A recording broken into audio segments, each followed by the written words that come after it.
An old boyfriend of mine owned a barge once. Dampest relationship I ever had. In every way.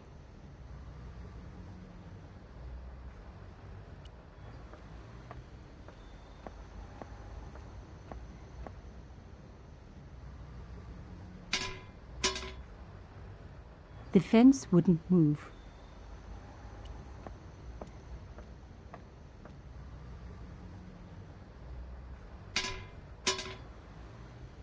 This fence wouldn't move either.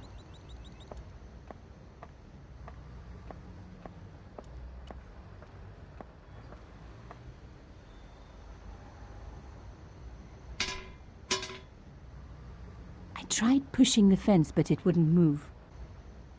A strange pair of locks stopped the latches from releasing the gate.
Yes! One down, one to go.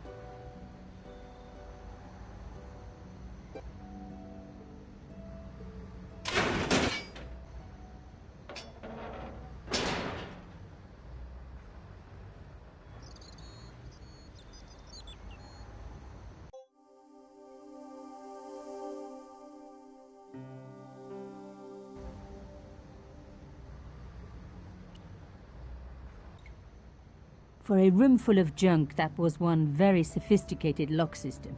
This place was definitely fishy, in more ways than one.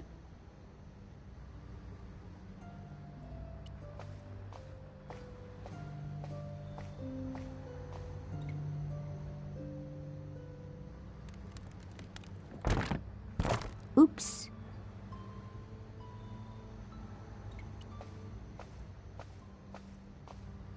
Moving the skiff would only damage it more.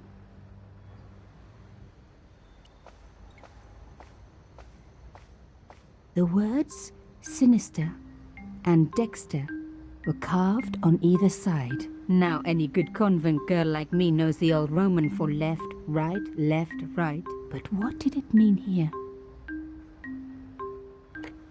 Nothing happened. Nothing happened.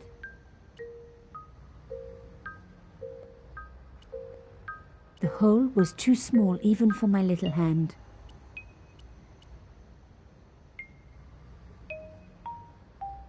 Mystery solved. Carchon's stone cylinder slotted into the hole with a satisfying click.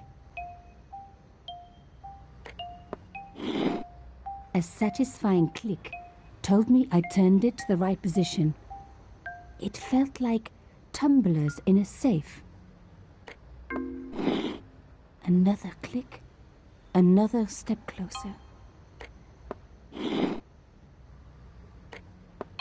I made a mistake. The lock reset.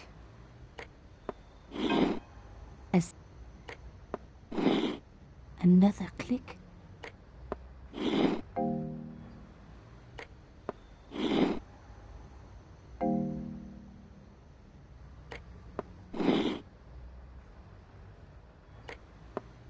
Oh no! I had to start again. A set.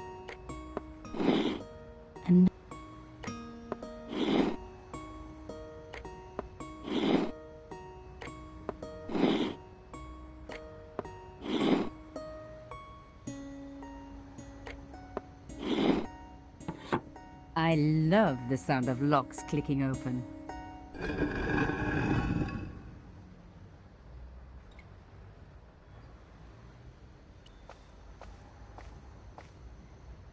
An old shell case. I wondered what that was doing there.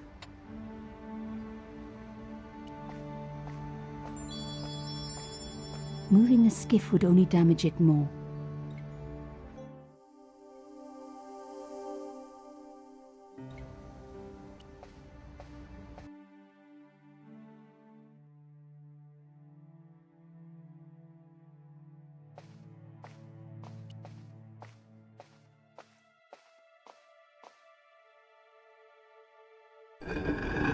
Oh my God! The slab came down with a hell of a force.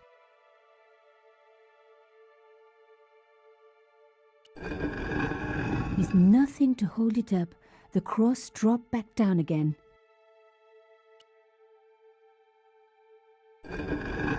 Lifting the cross closed the entrance door and also opened some kind of stone panel.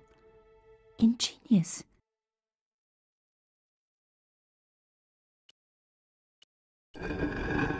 If I was going to get a closer look at the panel, I'd have to find a way of keeping the cross up.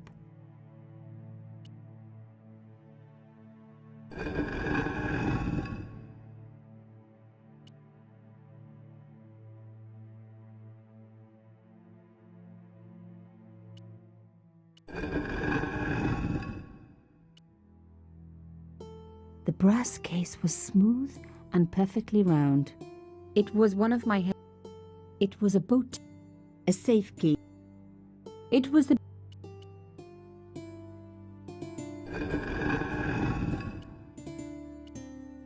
This wouldn't hold the cross up.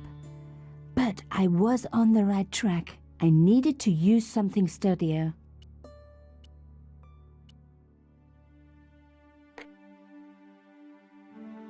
The stone cross was propped up. Now I was getting somewhere.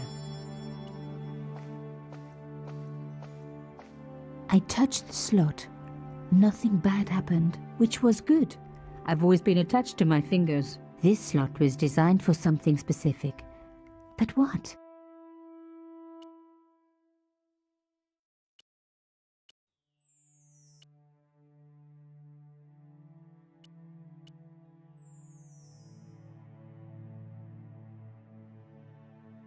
I touched the slot, which was this. No way would I be able to force the door open.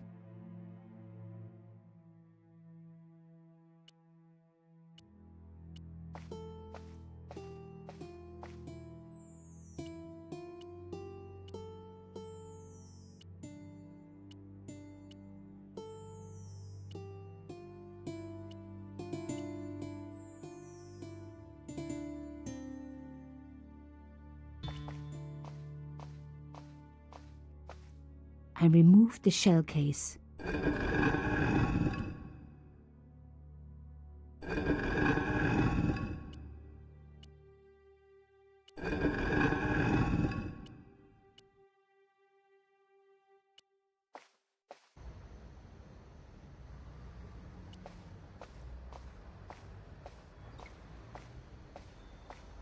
I really didn't want to pull the fence back up and risk trapping myself in this place.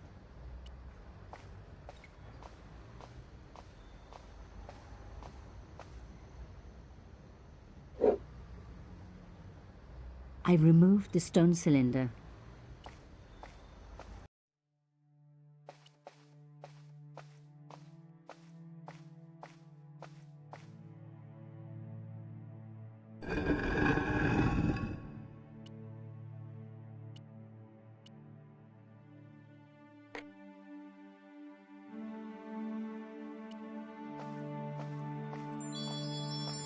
I touched which was this slot was designed.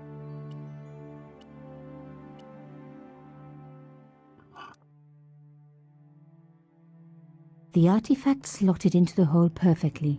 Behind the old walls, I could hear some kind of mechanism groaning into life, but whatever had been triggered had now jammed.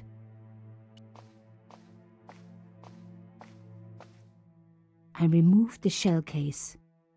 The cross didn't drop back down. Some kind of mechanism was holding it up.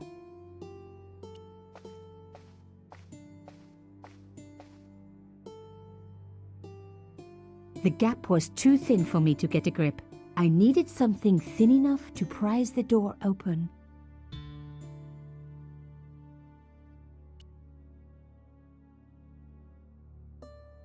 The cloth was covered. I hoped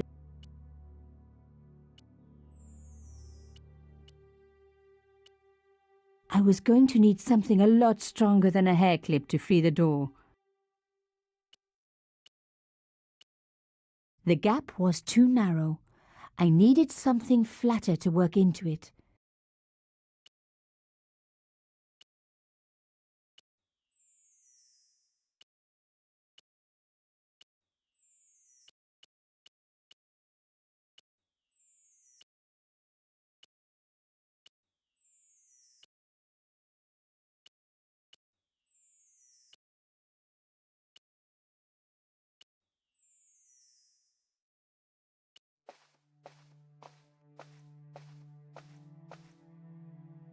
The cross didn't drop back down. The cross didn't need to be propped.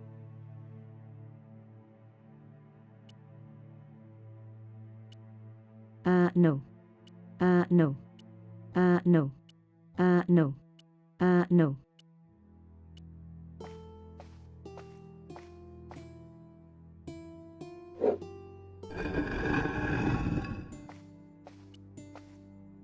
Ut lex vel ut next sumito. To the law or unto death submit. I guess these people didn't believe in liberté, égalité or fraternité. Yes, I'll admit it. I was a swot at school. I also wore lipstick and the nuns never knew.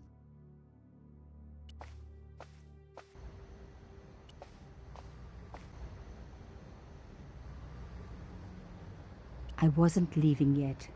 I had a hunch there was more to find.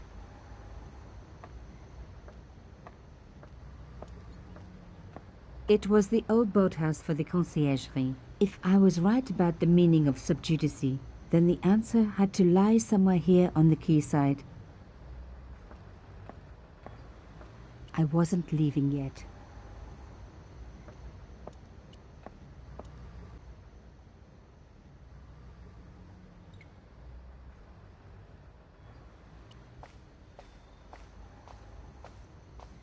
Moving a skiff would...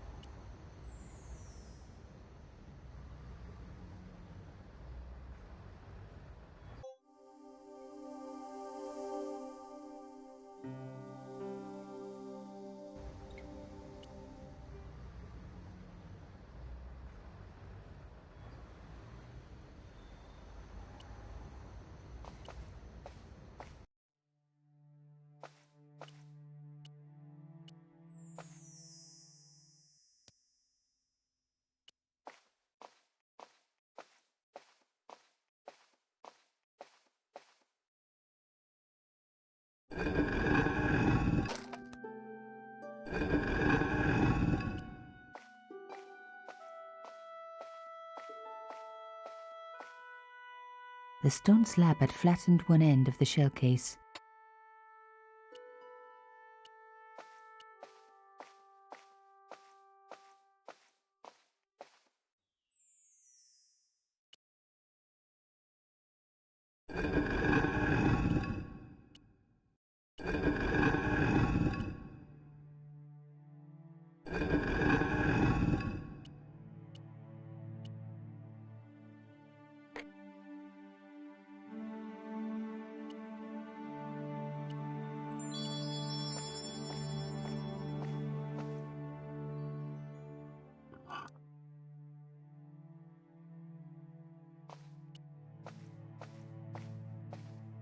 I removed the shell case.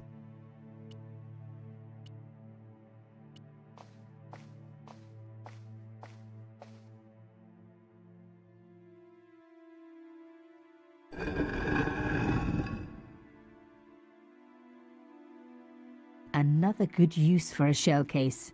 Another secret room. Somebody had something to hide. But was it what I was looking for?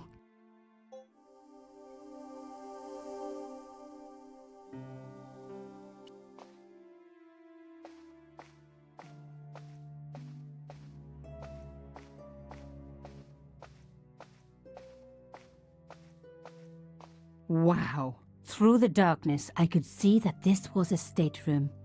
But for what purpose? And how did it tie in with Carchon?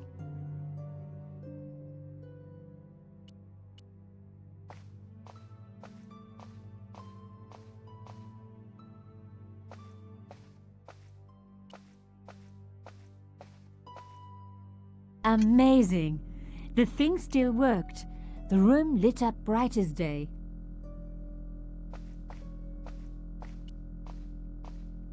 That wasn't going to help. That wasn't going to help. A door like that always has something important behind it. I had to find a way to unlock it. A slot next to the safe door. All I had to do was find something to fit into it. It was like being back in kindergarten. All I needed now was a shape that would fit the slot.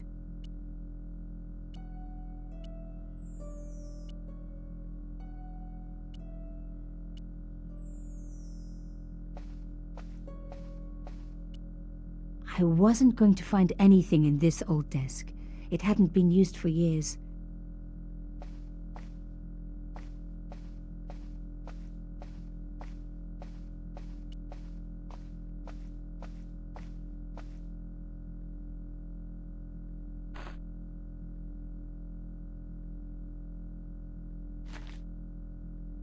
Inside the drawer, I found a note written in some kind of code.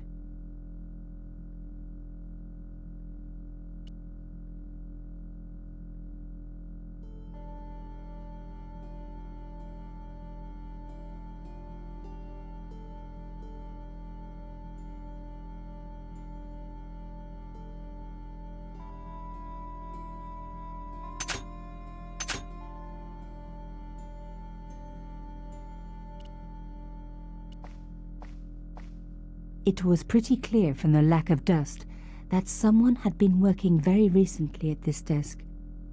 Oh my God! The sheet was a printout with my personal information.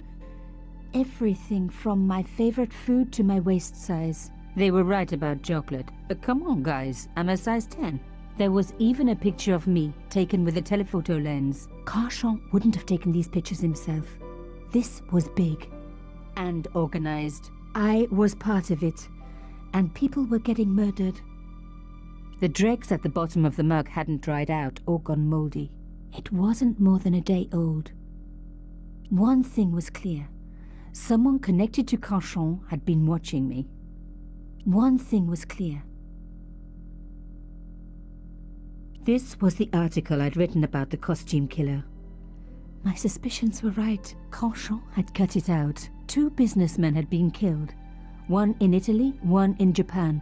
In each case, the killer had worn a costume, a penguin, and then a snowman. But that wasn't the only link between the 2 murders. Both the victims had been big media do-gooders, and I proved they were just the opposite. So, how did they fit in with Carchon? My articles about the costume killer.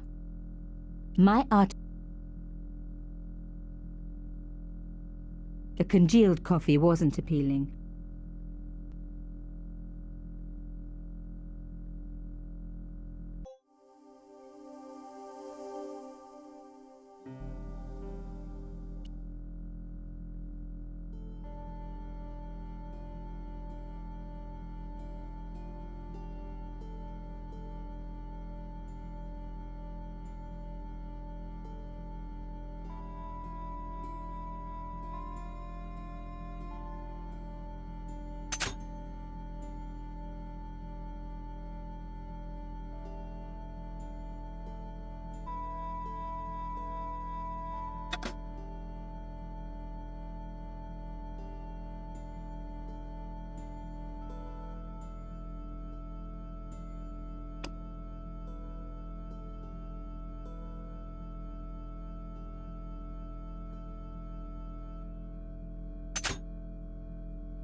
It read, Pierre, full report to follow. But this is too urgent to wait. Arno and Yamada both dead. This is not a coincidence. Indeed, it seems that all of us who came together in July are in danger. Take great care. X. I wasn't the only one to make the connection between the costume killer murders. I'd been right all along. That was why he had asked to meet me. But what did I know that he didn't?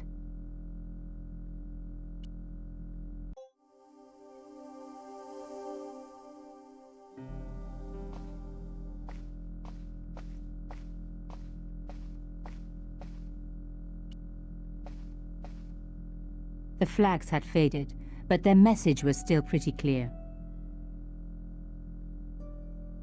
Fascist regalia, a message of hate.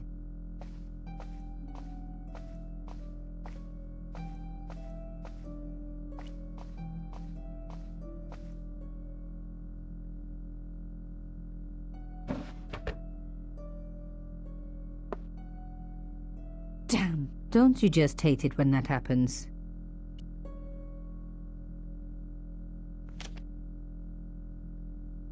A photo, long lost, had fallen down the back of the drawer. It was very old, but there was no mistaking the guy in the foreground. Carchon. Behind him were soldiers, a burning village, and a corpse. The photograph was cropped on the right-hand side. Somebody else in the picture obviously didn't want to be in it anymore. I wasn't surprised. This was Africa in the 60s. An uprising was being brutally suppressed. And here was Mr. Media himself, Carchon, doing the suppressing. The photograph was not just powerful evidence. It was also my ticket to one explosive story. I had enough for a story, an amazing story that was going to make my reputation and blow Carchon's to pieces. I needed to get home fast and start typing.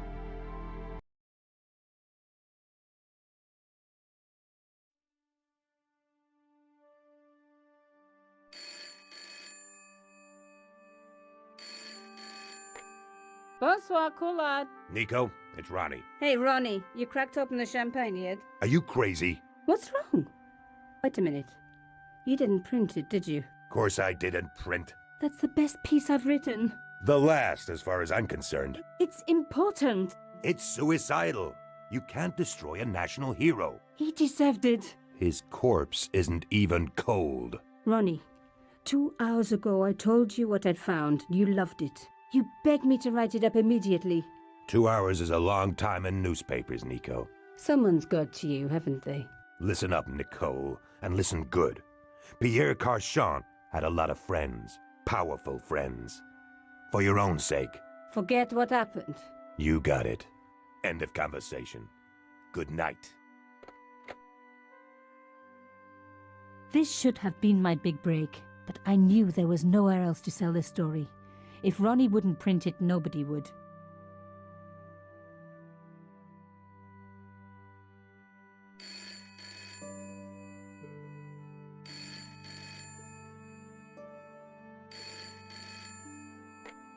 Bonsoir, Collard. Mademoiselle Collard, my name is Plantard. I need to talk to you about your story. Your Pierre Carchon story. How did you know about that? There are people out there, madame, who will be very upset by this story. Oh, really? Well, it's their lucky day. It's been spiked. Yes, I know. We must meet. We must? I have information relating to your costume killer stories. Tomorrow morning, 8 a.m., Café de la Chandelle Verte, Rue Alain Court. I shall be wearing a grey overcoat. You must talk to no one about this. You can't tell me what to... Tomorrow at 8. I'll be waiting. People complain about newspaper articles all the time, but not usually before they're printed. I was beginning to feel scared. This guy, Plantard, could I trust him? Should I meet him or forget the whole business? I didn't have an answer.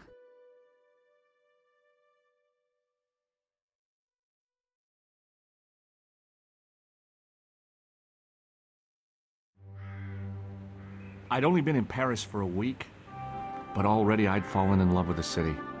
My latest discovery was a little cafe, La Chandelle Verte. I was pretty sure the waitress was taking a shine to me. That old Stobart charm, I guess. Little did I know my reverie was about to be so rudely interrupted.